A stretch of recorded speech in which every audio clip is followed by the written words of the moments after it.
Assalamualaikum warahmatullahi wabarakatuh. Alhamdulillahirabbil alamin. Wassalatu wassalamu ala asrofil anbiya'i wal mursalin Sayyidina wa maulana Muhammadin wa ala alihi washabihi wasallim, amma ba'du. Pertama-tama kita panjatkan puji serta rasa syukur kita kepada Allah Subhanahu wa taala, yang mana pada hari ini kita masih diberi nikmat iman, Islam, dan kesehatan sehingga kita dapat berkumpul pada hari ini. Salawat serta salam tak lupa kita curahkan kepada baginda Nabi kita Muhammad Sallallahu Alaihi Wasallam, yang mana kita akan diberi syafaat olehnya. Amin amin ya rabbal alamin. Hari ini saya akan membawakan ceramah tentang bulan Sya'ban.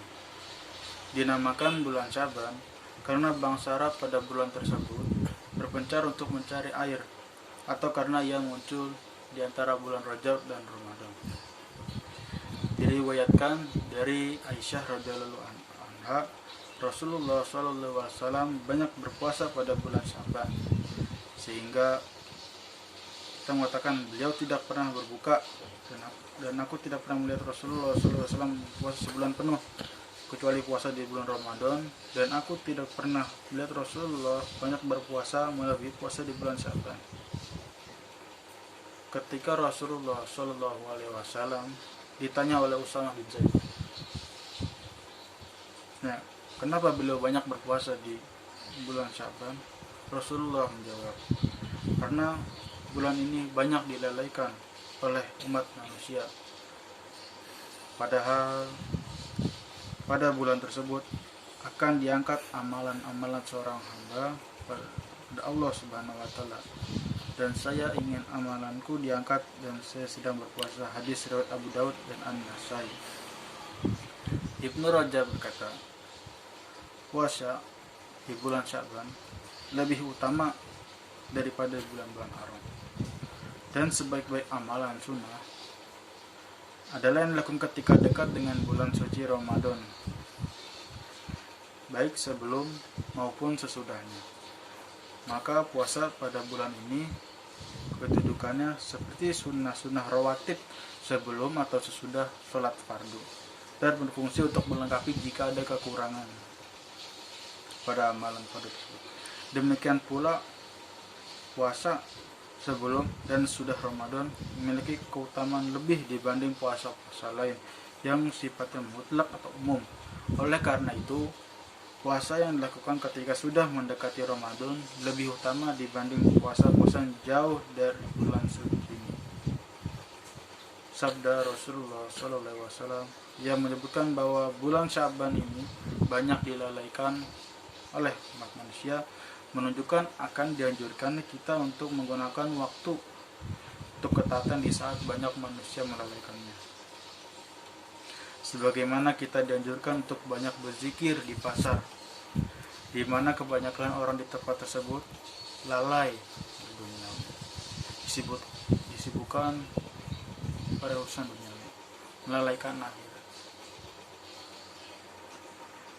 Di antara faedah yang kita bisa petik dari hal ini diantaranya, ibadah pada waktu orang sedang lalai lebih membantu kita untuk berbuat ikhlas, karena kita mengamalkan sesuatu yang tidak diketahui banyak orang, apalagi puasa yang merupakan rahasia antara Allah Subhanahu wa taala dan hambanya.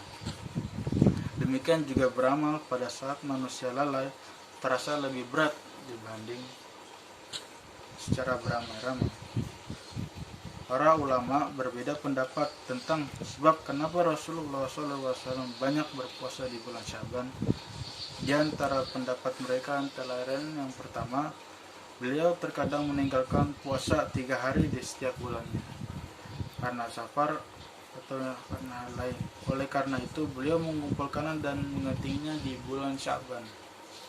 Sebab apabila beliau melakukan suatu amalan, beliau akan selalu melakukannya, dan jika ada yang tertinggal maka beliau akan mengkodoknya. Yang kedua, disebutkan bahwa beliau banyak berpuasa pada bulan Sya'ban karena manusia banyak yang melalaikannya. Dan barangkali ini adalah yang paling tepat sebagaimana diterangkan dalam hadis Usama bin Zaid. Rasulullah SAW terbiasa jika beliau belum sempat mengqada puasa sunnah, maka beliau akan menggantinya di bulan Sya'ban sebelum datangnya bulan suci Ramadan. Demikian pula jika ada sholat sunnah yang pernah terlewatkan, maka beliau akan mengqadanya pada waktu-waktu yang lain.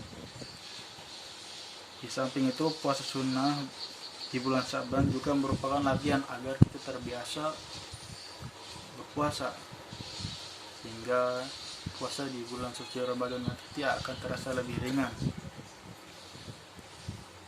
karena ia sudah terbiasa berpuasa bulan-bulan sebelumnya. Dikarenakan puasa di bulan Sya'ban merupakan muqaddimah untuk memasuki puasa Ramadan, maka kita dianjurkan pula untuk banyak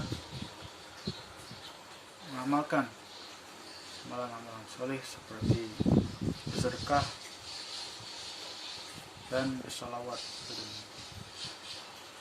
Hanya saja kita dilarang untuk melakukan puasa kita sudah mendekati akhir bulan Sya'ban, kecuali jika kita sudah terbiasa berpuasa sebelumnya, karena Rasulullah melarang kita untuk mendahului bulan Ramadan dengan puasa sunnah 1 atau 2 hari sebelumnya.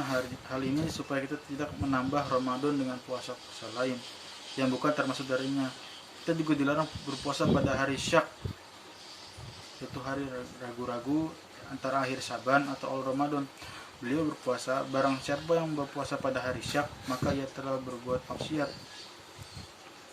Itu semua dimaksudkan supaya ada pembatas antara puasa sunnah dan puasa wajib, karena kita diperintahkan untuk membedakan antara keduanya.